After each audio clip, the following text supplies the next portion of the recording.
Quanto tempo tu ficou lá no Líbano? A gente ficou 20 dias.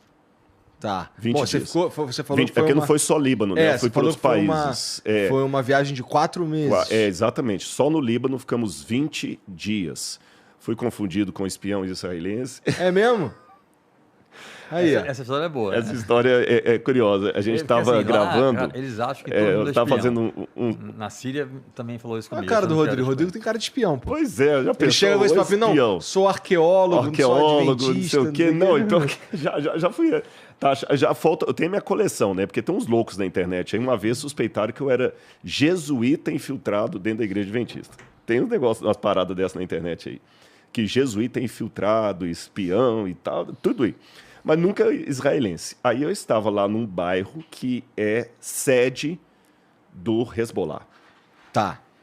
E ali estavam... Problema, hein, cara? Problema e tal, tava filmando e tudo, tava com a equipe, filmando e tal. Não podemos entrar com o drone ficou barrado.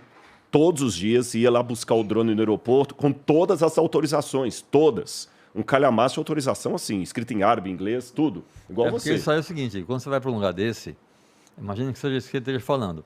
Na Síria, por exemplo, para ir, quando eu peguei o visto de imprensa, eu tive de colocar numa lista todos os equipamentos que eu ia levar. Uhum. Então tinha lá meu celular, e não é só o celular, é o celular, modelo, marca, tudo mais.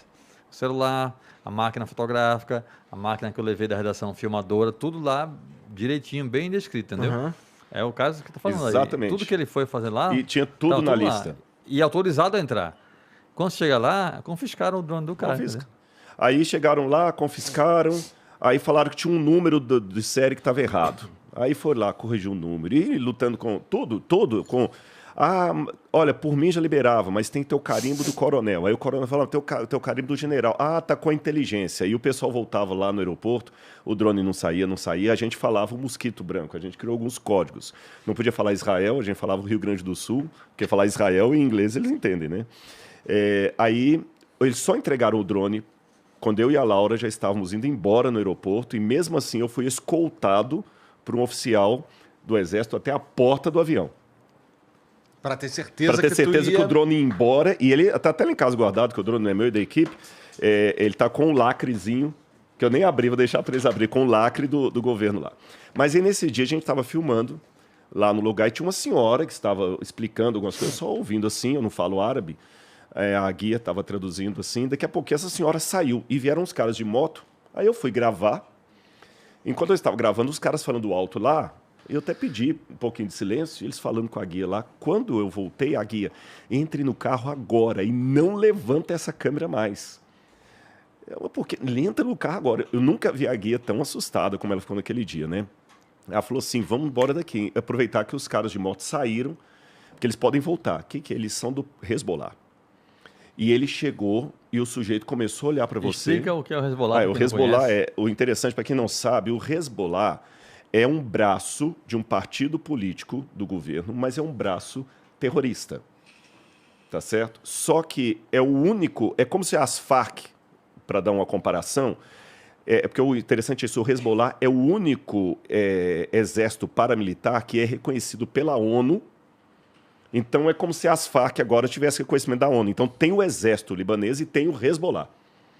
E eles conseguem ter uma propaganda sobre o povo, porque eles falam que eles que impedem Israel de invadir o Líbano. Tudo tem ponto de vista, né?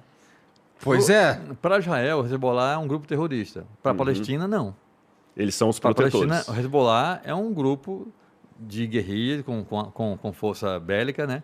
De exército, que defende o povo.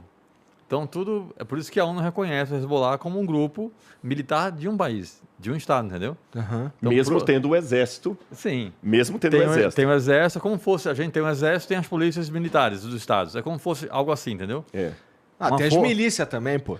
Mas não tem reconhecimento da ONU. Não tem. Exatamente. Mas é mais ou menos isso. Você falou das milícias, só que com muito mais força. Tá. Né? Porque as milícias não... Não, o Hezbollah ele é mundialmente famoso, né?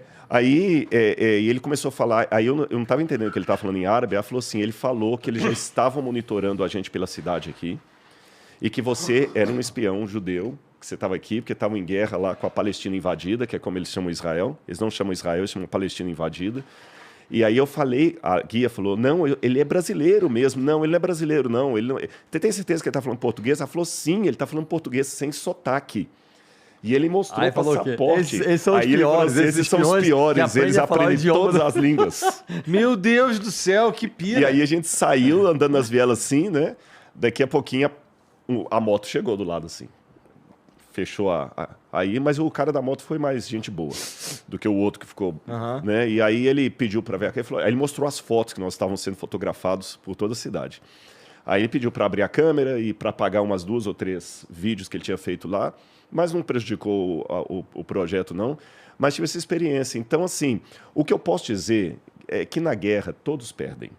E posso dar até um testemunho que até eu queria saber se o Clécio também teve essa sensação, já que você quer a história do povo. A impressão que eu tive, Igor, é que a guerra... Às vezes que eu já vi guerra, porque eu já saí de Israel, como falei agora, essa vez mesmo, saí de Israel, 200 e tantos mísseis caíram lá a partir daquela tarde. Eu sei, sexta-feira de manhã, 5 horas, começaram os mísseis a cair lá do Hamas. Eu já vi bombardeio, já tive situação em 2006, quando o sítio arqueológico que eu estava escavando em Tel Dor, a gente parou porque estava caindo bomba próximo lá, então eu já passei essas situações. Mas, de modo geral, eu percebo que as guerras parecem ser mais entre governos do que entre povo. O povo em si, às vezes, não tem aquela ojeriza do outro, a não ser naqueles bolsões onde a criança já é, desde pequena, ensinada a odiar. Sabe? Desde pequena ela é ensinada a odiar. Que é o caso de Israel e Palestina. Sim. Exatamente, dos dois lados. Tanto ela já aprende desde pequeno que aqueles do sul lá, eles invadiram a Palestina e querem invadir a gente aqui. Então você cresce acreditando nisso, é difícil tirar essa ideologia. Mas, de modo geral, o povo, eles não estão querendo, eles estão querendo a paz. Para eles até era bom se abrissem as fronteiras e tudo mais. É o que eu percebi.